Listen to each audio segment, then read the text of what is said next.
हाँ सर, मैं केजरीवाल की शराब नगरी दिल्ली का रहने वाला है और दिल्ली ने पूरा मन बना लिया है कि केजरीवाल जी की राजनीति को अब बिल्कुल जयराम जी की करना पड़ेगा। दिल्ली की जनता केजरीवाल के समर्थन में अपने घरों से भी नहीं निकल रही है। भ्रष्टाचारियों को दिल्ली की जनता जवाब देने के लिए तैयार बैठी है। कोई तो बोलो, सबूत पक्के हैं। अब केजरीवाल जी को अपने गिरेबान में झांकना चाहिए। किस तरह से देश को इन्होंने बेवकूफ बनाया, नैतिकता के आधार पर समय रहते केजरीवाल जी को इस्तीफा दे देना चाहिए। देखिए, ईडी और सीबीआई जो कार्य करती है ना साहब, पत्रकार महोदय, वो देश की जनता के लिए करती है, वो मोदी जी के लिए कार्य नहीं करती, क्योंकि देश की जनता का पैसा सुरक्षित रहे। गीता का ज्ञान, यह गीता का ज्ञान सुनो केजरीवाल। रहने वाले हो? हाँ सर, मैं केजरीवाल की शराब नगरी दिल्ली का रहने वाला हूँ। शराब नगरी दिल्ली के रहने वाले हैं।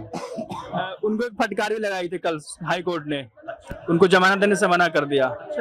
जज साहब ने? हाँ, बोला कि आप मुख्य आरोपी हो सकते हैं, सबूत काफी है, इसलिए मैं आपको जमानत नहीं दे रहा हूँ। ये बात जज साहब ने बोली है? हाँ। ये बात जज साहब ने बोली है? सच में? हाई कोर्ट मतलब सबूत पक्के हैं? वो जमानत नहीं मिला, यही रीजन दिया गया उनको। सबूत पक्के हैं ईडी के पास? हाँ, कि रिहा ना करो, जमानत नहीं दिया जाए। तो ये तो नोनो सम्मन का जो बड़ा तिरस्कार कर रहे थे कि ईडी के सम्मन इलीगल है, और हम बार बार पूछ रहे थे कि अगर ये सम्मन इलीगल है तो लीगल सम्मन की परिभाषा क्या है, तो केजरीवाल जी कभी जवाब नहीं देते थे। तो आज उनको जमानत नहीं मिली है माननीय मुख्यमंत्री जी को, तो सबूत पक्के हैं, है ना? हाई कोर्ट ने जमानत नहीं दिया तो अच्छा। सबूत तो कुछ है उनके पास, तभी तो। मैं वही तो बोल रहा हूँ, सबूत पक्के हैं। अब केजरीवाल जी को अपने गिरेबान में झांकना चाहिए। किस तरह से देश को इन्होंने बेवकूफ बनाया, पूरी दिल्ली की जनता को बेवकूफ बनाया। जिस दिल्ली की जनता का जनमत लेके केजरीवाल जी 3 बार से मुख्यमंत्री बनकर बैठे हैं, उसको बरगलाते रहे, मैंने कुछ किया नहीं, मैं निर्दोष हूँ, मैंने कुछ किया नहीं। तो फिर आपको देश की न्यायपालिका, वो भी हाई कोर्ट, आपको जमानत देने से मना कर देता है। आपको गिरफ्तारी की जो तलवार जो आपकी थी कि मुझे बाहर कर दो, मैं अपने निर्दोष हूँ, ईडी में मैंने जो जवाब दिया है, ईडी के पास तो खैर वो गए ही नहीं है, उनको गिरफ्तारी करना पड़ा। ईडी गई उनके पास? ईडी गई उनके पास क्योंकि बड़े आदमी थे, ठीक है, वो तो जांच एजेंसियों का भी सम्मान नहीं करते हैं। अब केजरीवाल जी के पास सिवाय इस्तीफा देने के कोई दूसरी चीज बची नहीं है। नैतिकता के आधार पर समय रहते केजरीवाल जी को इस्तीफा दे देना चाहिए। एक आरोप लगाते हैं कि सब मोदी जी के इशारे पर हुआ है, चुनाव में रोड़ा बन रहे थे, हम जीत जाते इसलिए हमको अंदर करवा दिए हैं। तो आप दिल्ली के अलावा जहाँ जहाँ चुनाव, मैं तो दिल्ली के 2014 की बात आपको याद दिलाता हूँ, 2017-19 की भी याद दिलाता हूँ। केजरीवाल के जो लोकसभा के प्रत्याशी से सबकी जमानत जब्त हुई। उस समय तो दिल्ली शराब घोटाला नहीं था। क्यों नहीं जीते केजरीवाल के ये प्रत्याशी? आप कहते हो डबल इंजन की सरकार, आप अभी अपनी छातियां पीटते हो कि दिल्ली में मेरी सरकार है, मेरे विधायक है, और दिल्ली में नगर निगम भी मेरे पास है, तो डबल इंजन की सरकार हो गई ना ये। तो फिर आपसी क्या कमी थी आपके पास 2019 में, जबकि दिल्ली शराब घोटाला भी नहीं था उस समय पे, कि आपके लोकसभा के प्रत्याशियों की सातों की जमानत जब्त हुई? ये बताएं केजरीवाल, दे दिल्ली की जनता को जवाब। ईडी सीबीआई उनके इशारे पर काम करती है, ये आरोप झूठा मान सकते हैं? क्योंकि आरोप हमेशा लगाते हैं कि मोदी जी बोलते हैं और ये लोग खुद पढ़ते हैं। देखिए, ईडी और सीबीआई जो कार्य करती है ना साहब, पत्रकार महोदय, वो देश की जनता के लिए करती है, वो मोदी जी के लिए कार्य नहीं करती, क्योंकि देश की जनता का पैसा सुरक्षित रहे। कोई लुटेरा, कोई डकैत, कोई इस तरह का भ्रष्टाचारी आके दिल्ली वालों के टैक्स के पैसे की कमाई को, उसके राजस्व को लूट ना ले, उसको सुरक्षित करने के लिए ईडी ने जांच बिठाई। जांच में पाया गया कि दिल्ली शराब नीति में घोटाला हुआ है, जिसकी वजह से केजरीवाल जी से पूछताछ के लिए बुलाया, ये नहीं गए। सबूत ईडी ने अदालत में पेश किया और इनको गिरफ्तार करके जेल में डाला गया। तो केजरीवाल, अब ये बिल्कुल स्पष्ट है, केजरीवाल भ्रष्ट है। केजरीवाल को नैतिकता के आधार पर इस्तीफा देना चाहिए। कट्टर ईमानदार बोलते थे सर, जब आए थे बोलते थे कि भ्रष्टाचार पॉलिटिक्स से खत्म कर देंगे, सबको जेल में डाल देंगे, सोनिया गांधी को अरेस्ट करो और 2 दिन बुलवाओ, खुद सब गस लेगी। उसके बाद वो साथ में दोनों एक साथ मंत्री पर स्टेज पर मंत्र साझा करते हैं और बोलते हैं कि बीजेपी धोखेबाज पार्टी है, भ्रष्टाचारी पार्टी है। क्या सोचते सर? पहले खुद वो गाली देते थे कांग्रेस को। मुझे केजरीवाल जी का वो स्टेटमेंट याद है जब वो कहते थे, अगर केजरीवाल बेईमान है तो इस देश में कोई ईमानदार नहीं है। याद है आपको?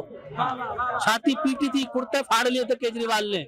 अगर केजरीवाल बेईमान है तो इस देश में कोई नेता ईमानदार नहीं है। तो आज बताए, पत्र लिखे, चिट्ठी लिखने का शौक है ना जेल से, लिख दिल्ली वाले के नाम केजरीवाल जी, चिट्ठी लिखिए कि आज आप ईमानदार हो या कट्टर बेईमान हो, क्योंकि आपके ही हाँ कट्टर ईमानदार हो या कट्टर बेईमान हो, आज आप बताइए इस चीज को, क्योंकि आपका ही फॉर्मूला आपके ऊपर प्रसिद्ध हो गया और लागू हो गया। और ये केजरीवाल जी मांग करते थे रामलीला मैदान से, दिल्ली की सड़कों में, गुलाबी नगरी में और हर जगह, रामलीला मैदान में, कनॉट प्लेस में, चांदनी चौक में, जगह जगह जाकर यही बोलते थे कि मैं दिल्ली में परिवर्तन लेके आऊंगा, दिल्ली को बदल दूंगा। और हाँ, शीला दीक्षित को हमेशा बेचारी को घेरते थे, उनको, उनकी आत्मा को भगवान शांति दे। दूसरी बात, केजरीवाल जी कहते थे यदि किसी मुख्यमंत्री के ऊपर आरोप लगता है तो उस मुख्यमंत्री को तत्काल प्रभाव से इस्तीफा दे देना चाहिए, और जेल चला जाता है तो उसके मंत्रिमंडल को भी इस्तीफा दे देना चाहिए। तो आज भगवान ने उनकी सुन ली, है ना। मानते थे, हालांकि वो भगवान को, राम जी को तो मानते नहीं थे, कहते थे मेरी नानी मना करती है। तो आज केजरीवाल जी की जो मनोकामना थी वो पूरी हो गई है। अब केजरीवाल जी उसी वक्तव्य को याद करते हुए अपना इस्तीफा दें और दिल्ली की जनता से माफी मांगे। एक सवाल होगा सर, जैसे अभी लोकसभा का चुनाव है, उनके पार्टी के कई नेता बोल रहे थे कि हम इनका जवाब लोकसभा सीटों से देंगे। जैसे उनको 4 सीट मिला है दिल्ली में, तो क्या उसका, हाँ, वोट से तो क्या असर करेगा उस चुनाव पर, लोकसभा पर दिल्ली में? देखिए, भ्रष्टाचारियों को दिल्ली की जनता जवाब देने के लिए तैयार बैठी है। आपको याद है कोरोना काल में इन्होंने मजदूरों को पलायन करने के लिए मजबूर कर दिया था। आनंद विहार बस अड्डे पे लाइन लगी हुई थी, बसों का इंतजाम तक नहीं था इनके पास, ऑक्सीजन के गैस के सिलेंडर तक नहीं थे, वेंटिलेटर नहीं थे, रेमडेसिविर नहीं थे, ठीक है, ऑक्सीजन बेड भी नहीं थे। तो उस समय हमारे माननीय गृह मंत्री अमित शाह जी ने रातों रात 10,000 बेड का इंतजाम छतरपुर में कराया था, राधा स्वामी जो प्रांगण है, तब जाके दिल्ली वालों की जान बची थी। तो उनकी उसी फेलियर को देखते हुए आज हमें हर चीज याद आ रही है, और दिल्ली ने पूरा मन बना लिया है कि केजरीवाल जी की राजनीति को अब बिल्कुल जयराम जी की करना पड़ेगा।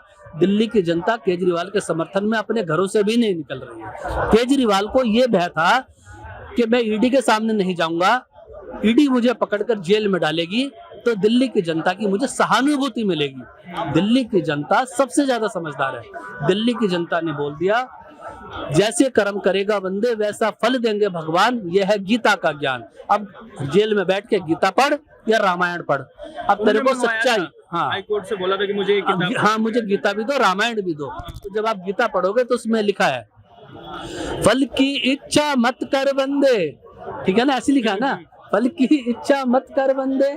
क्या था वो, मैं थोड़ा सा बोल रहा हूँ, इसको दोबारा एडिट कर लेना इसको। कर्म किए जा फल की इच्छा मत कर ए इंसान, कर्म किए जा फल की इच्छा मत कर ए इंसान, जैसे कर्म करेगा वैसा फल देंगे भगवान, ये है गीता का ज्ञान, ये है गीता का ज्ञान, सुनो केजरीवाल।